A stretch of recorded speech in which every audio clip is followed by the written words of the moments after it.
Hey, it's me again. Have you ever just been driving and just let your mind wander? But you're the kind of person who doesn't want to really take sides and you want to be fair, but you come upon so many issues where you see both sides and you want to so badly land on one side or the other, but things are just it's just too complicated. And this is a weird a thing about humans I've noticed is that we oversimplify the complicated things and complicate the simple things, right? So, for example, this is what I was thinking about the concept of celebrities and how much privacy they are afforded. Okay, so I understand both sides, right? You can say, well, I kind of signed up for this. Of course, they're, gonna kind of be under a microscope. But here's the thing about humans, okay? As much as I'm interested in, you know, Taylor Swift's new boyfriends, I'm just as concerned with what's going on in Karen's house down the street. I just don't have as much public access to Karen. It's kind of like human nature. So, in a way, I want to tell these celebrities yes, you do, deserve privacy. But as humans, we really do just kind of want to go on. Taylor may be a bad example because it's just well known that her songs are about people. So people are going to speculate. I mean, for God's sakes, I remember even before the internet, it was a huge thing as to Alanis Morissette's You Ought to Know.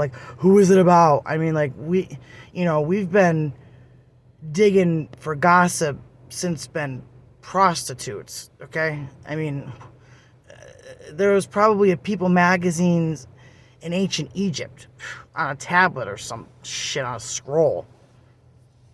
You know, but again, I do think they should have privacy. And one of my theories is these are smart people, right? And I just think if you have this huge house with rooms you damn well know you never go in, will never go in, they're smart people. They must know that's a waste of space. But in my opinion, these huge mansions are really just, it's like a woman who has been, assaulted and kind of doesn't realize it, but it becomes really overweight because it's she's physically making a barrier. And I think these mansions are barriers against these crazy people, these paparazzi. I know the paparazzi sort of keep them relevant, but at the same time, they were, I saw this video, they were so close to Kanye and it's 4 a.m. and they're like, good morning, Kanye. And he's just basically shut the F up. And someone might see that out of context and their takeaway would be oh, Kanye's, an a-hole. But it's not, who are the real a-holes? Can you imagine getting up for 4 a.m. for our little peasant jobs and just having storms of people at the end of your driveway, maybe even in your driveway, because these people were really close. I think he even kind of tried to attack one of them. And I don't know. I think there's got to be some rules. I think paparazzi is a big part of the problem, because I think you can use a paparazzi to for good and for bad. I've heard celebrities actually call on themselves that they're going to be somewhere so that they are actually seen.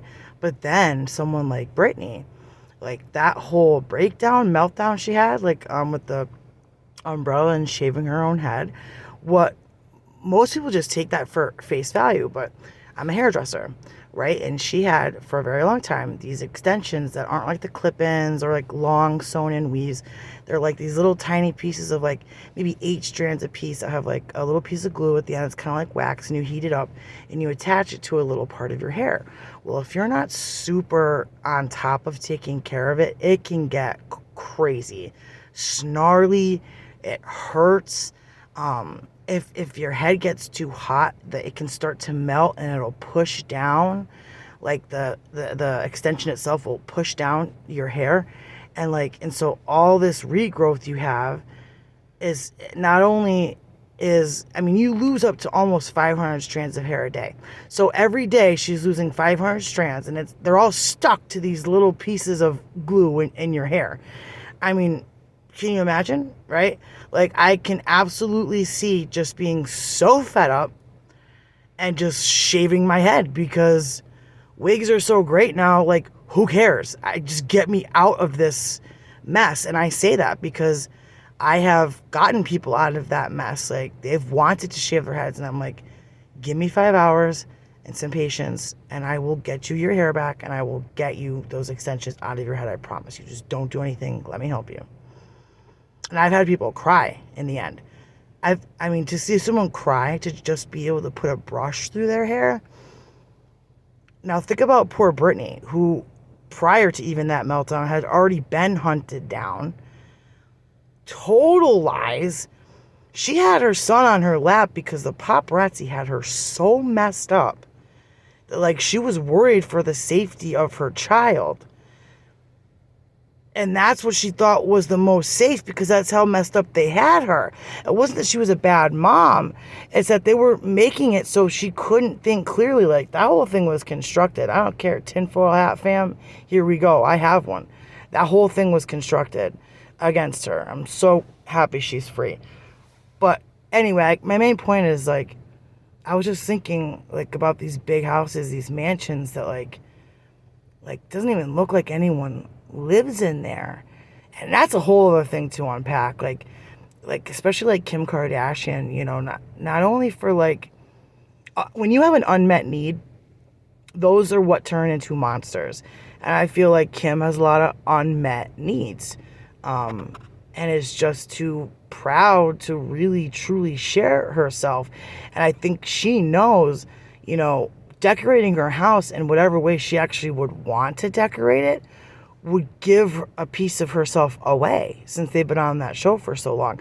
You know, I think what kept us keeping up with them was that first house they had was adorable. It looked like a family lived there, a loving family, you know, who was growing up, who had kids, who was going through issues and problems, but was there for one another. You know, it wasn't like overly huge where like it was hashtag relatable to a certain extent, at least for me. You know, I was very lucky. I grew up, upper middle class or whatever, you know.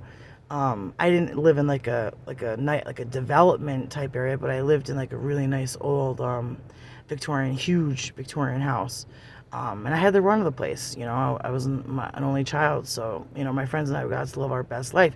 But it looked like a family lived there. I mean, there were family portraits. And even Kris Jenner, to a certain extent, her house is still at least a little bit, you know. I just think they are so focused on being quote-unquote on brand that, like, they're afraid to even decorate their mansions in fear of giving a piece of themselves away, you know. We have Taylor Swift out here trademarking the names of her cats. You know, it's like, it's weird. It's like this double standard thing. Like, I want to say, yeah, leave them alone, but then, like, you're out here trademarking this sick beat. Like, it's a time-honored tradition for, you know, at least in the rap world, not that she's a rapper, to, you know, not bite someone's rhymes, but give homage. We'll say, like, homage to something, you know what I mean? And, like, she's not even allowing people to do that. Now, I know she's probably really freaked out because of that whole thing with her masters and not owning them and that whole deal, but, like, again, you want privacy, but, like, can you imagine someone, like, her, because, like, you have to fight for copyrights or you lose them. Like, imagine, like, taking one of her fans to copyright court because they named their cat Meredith, which I can't believe that went through. To me, I think Grey's Anatomy, like, right off the bat, I don't know, whatever. Anyway, my point is like, I hate thoughts like that because, like, I just can't land on either side. What do you guys think? I don't know. In the meantime, stay instinctively you. Bye.